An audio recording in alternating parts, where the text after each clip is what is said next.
Welcome to Quickshots. Welcome to Quickshots. I was going to give you this intro today, Kazi, because I feel like I just leave you out all the time, but I also feel like it's just a responsibility that I have to bear in That's this right. I cousinship. can give you the first question. We got Harper wants to know.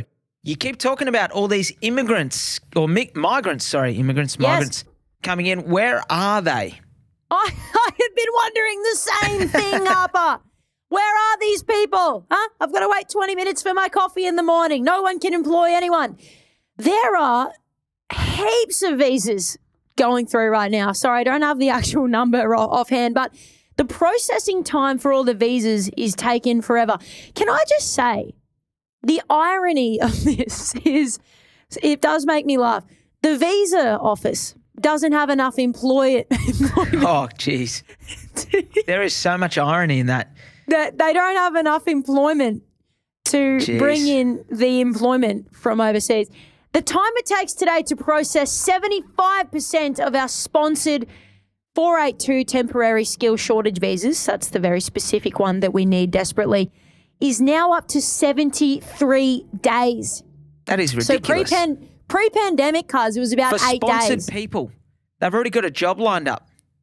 God. Mate, yeah, they've already got a job whiz. lined up sponsored. The backlog is off the dial, and there was an AFR article saying that basically they're coming, and also, yeah, we don't have enough employees to process them. So anyway, that's very perpetual. But also, there's something like 1 million high net worth individuals also are waiting for their visas to get into Australia as well. So we don't have hard numbers on that, but it's all very interesting stuff. The point is they are on their way, and we've got a very finite amount of time to figure out where the hell we're going to house all of them with this extremely low rental vacancy rate and no supply. So that's another issue for another day. Over to you. This one's from Katie. Kazi, do you allow pets in your investment properties? Yes. Now, all right, next question. That's the short answer. The reality is it is a state-by-state thing. I think in some states throughout Australia, you're not allowed to refuse applicants who have a pet. Yeah. More often than not, though, you probably are dealt with a scenario where you've got a good applicant who's got a pet and one who doesn't.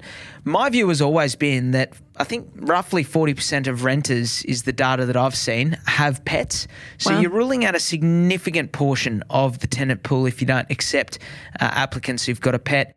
I've always taken them. I've had one issue where I had to clean up the yard out of the bond monies. However, I've had a bunch of people who've ruined my yard who don't have pets. So I sort of, think that it's a bit of a false economy, people thinking that more damage or it's more expensive or it's more inconvenient. Absolutely. I think, if anything, your tenants with pets are normally the more reliable payers. So it's an adamant yes for me. You saying yard is that's very American. Have you ever had that song and it goes, "Oh, who's the man who come to sweep my yard? Yard man." I'll send it to you later. It's very funny. It's a very good song. Must be funny. I agree, and also it's unreasonable. It's unreasonable. Hey, I'm going to ask you the second one. Suck in as soon as you lose. This is from Larissa. Cheeky devil. We'll both answer it. How often does your rent get paid? Mine, I've got rent getting paid at different times for different properties. So I've got some that comes in monthly. I've got some that comes in weekly and some that comes in fortnightly.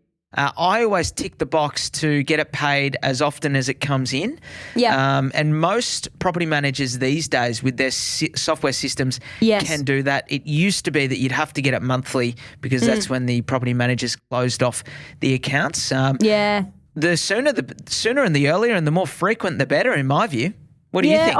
I'm the same as you, and also it's much better for cash flow when even if it's more payments more often and even a bit sporadically, you've got the cash there. If you're running a slightly lower buffer, but you've got the cash there ready to pay your rates and pay your bills as a landlord. So I also do that. It's all good for cash flow, and that's ultimately what you want: good cash flow. Thank you, Harper, Katie and Larissa, for your questions. If anyone's listening and you've got a question, hit us up either at thedoubleshot.podcast or our emails in the show notes. We love to hear from all of you. Have a great weekend. No such thing as a dumb question. Thanks for listening to another episode of The Double Shot with your favourite cousins, Alex and James Fitzgerald. If you've got a burning question or something we absolutely need to talk about on the pod, please write to us. Both of our emails are in the show notes. For little real estate tidbits and a little bit of banter, okay, a lot of banter, you can follow us on the gram. Our handle is thedoubleshot.podcast. That, my friends, is thedoubleshot.podcast. Until next time, think of us when you sit back and sip your next double shot.